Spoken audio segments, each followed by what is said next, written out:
KDJ's weekly picks on game day one are brought to you by Veolia and White Plains Hospital. Hey everyone, KDJ here. Week one is here. Every team in the region will be playing this weekend, and we start off now with our week one picks predictions. Did okay last week, some wins, some losses.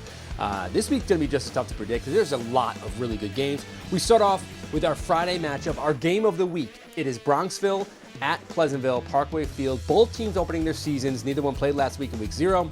Bronxville coming off a Class C championship, moving up to Class B against a team that lost in last year's Class B championship. Pleasantville, a very good matchup on paper. It's going to be interesting to see how Pleasantville is able to kind of size up with this Bronxville team up front, which comes into the year as big and as good on the offensive and defensive line as really any team in Class B, maybe the most potent team on the offensive and defensive line. And yeah, they got this guy Davis Patterson, who returns at running back, who was so good down the stretch last year, helped them win that section championship, was a big reason why they made it to the state tournament.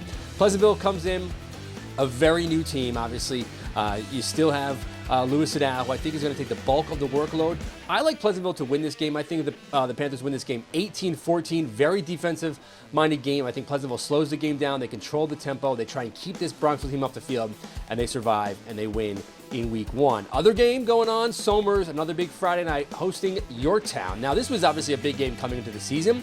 We didn't realize how big it was until Yorktown beats Harrison the way they did last week. The offensive line for Yorktown passed the test. They were probably the highlight of week 0 in this region because they didn't let Harrison get into the backfield and disrupt things the way Harrison did all of last year.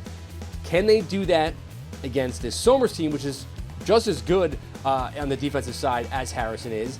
And they're going to score a lot more points than Harrison did. Somers looked awesome on opening night. They beat Ramapo of New Jersey. Miguel Iglesias in that game, 270 yards passing, 3 touchdowns, also ran for 51 yards and a score. Yorktown's got to figure out a way to slow him down because that is going to be the key to the season. Dean Palazzolo, he was one of our 5 best players of the week, our 5 stars, but Miguel Iglesias is an engine. He's confident, he's comfortable. I think Somers goes out and they win this game. I think they win this game 34-20, maybe a close game at halftime, but Somers finds a way in the second half.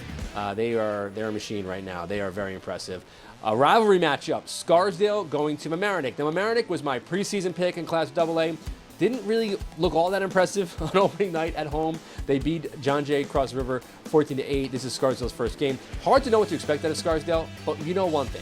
They're going to show up when they play against Mamaroneck. They always do. Very good rivalry these two teams have. I think Mamaroneck wins this game 20-14. Close game throughout. I think the defense for Mamaroneck might be really what puts them in the conversation to be a playoff team that can go and play for a championship. I think the Tigers win this game. Maybe the best game on the slate in terms of just competitiveness, Mahopac and Fox Lane. Fox Lane didn't play last week. This is their opener. Mahopac took down an Averill Park team. They went to the state tournament last year out of Section 2. They had 2 teams make it. They got the automatic bid. Averill Park wasn't bad. Mahopac was impressive. I mean, you look at this team, obviously replacing so many offensive skill players. Jack Clifford, 102 yards. I think what makes Mahopac dangerous is that they're going to use a variety of different players. They only threw the ball 9 times, didn't show all that much. I think Fox Lane, Declan Connors, they have really good skill talent. I think a close game. I think Mahopac avenges last year's playoff loss. They win 22-21. And the Wolfpack go to 2-0 after this week. Tough one to pick, but that's what I think. Clarkstown South coming over the bridge, taking on Harrison. South looked good last week in their win over Lakeland. The defense was terrific. The offensive and defensive line just completely controlled this game.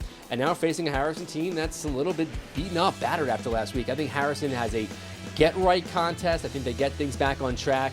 Just too much talent to go to 0-2. I think Harrison wins this game 28-20. They beat Clarkstown South. But South, Harrison, those two teams are going to be in the mix all year long. In Class A, Byram Hills and going to Pelham. Now, both these teams beat Class C teams in their Week 0 game. Their first Class B matchup. Pelham obviously come down from Class A to this year. Pelham needed just barely squeak by Dobbs Ferry, which is obviously a contender. And Putt Valley was a team that Byram Hills beat. I think Byram Hills has a little bit too much offensive firepower. I think Tyler Mariscott has another one of those games like he had against Putt Valley. I think Byram Hills wins this game. I think 27-21. Going on the road to Glover Field is not going to be easy, but Byram Hills, the confidence that they walked away from last week, I was there. I could feel it. I feel like this team is headed for good things this year after a rocky 2023. 2 games on Saturday you want to keep an eye on. Bergen Catholic going to Iona Prep. St. Joe's Montvale going to Stepinac. These are 2 tough matchups. Bergen Catholic almost beat IMG out of Florida a few weeks ago. Iona Prep just they got things back on track after losing to Del Barton in their season opener. Got a little shell-shocked, I think, in that game. They won, and they beat Springfield Central of Massachusetts.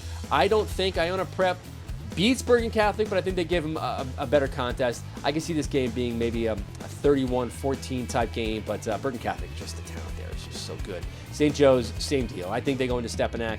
Stepanak may start the season 0-3, but they're building. It doesn't really matter what happens in these non-league games for these Catholic teams. All that matters is when they get into the playoffs or get into the regular season in the New York Catholic League, get challenged, get better. I think Stepanak, even in defeats, they're going to be a better team because of this. I think St. Joe's wins. And then my extra pick, Cardinal Hayes playing DePaul Friday night. That game's on Local Live. Almost all these games are on Local Live. You can check all these out. Want to see you at some of these games as well. Those are our picks. I'm going to take Cardinal Hayes to beat DePaul. That's my biggest prediction of the weekend. Cardinal Hayes, defending champions. They're really good. We'll see you next week.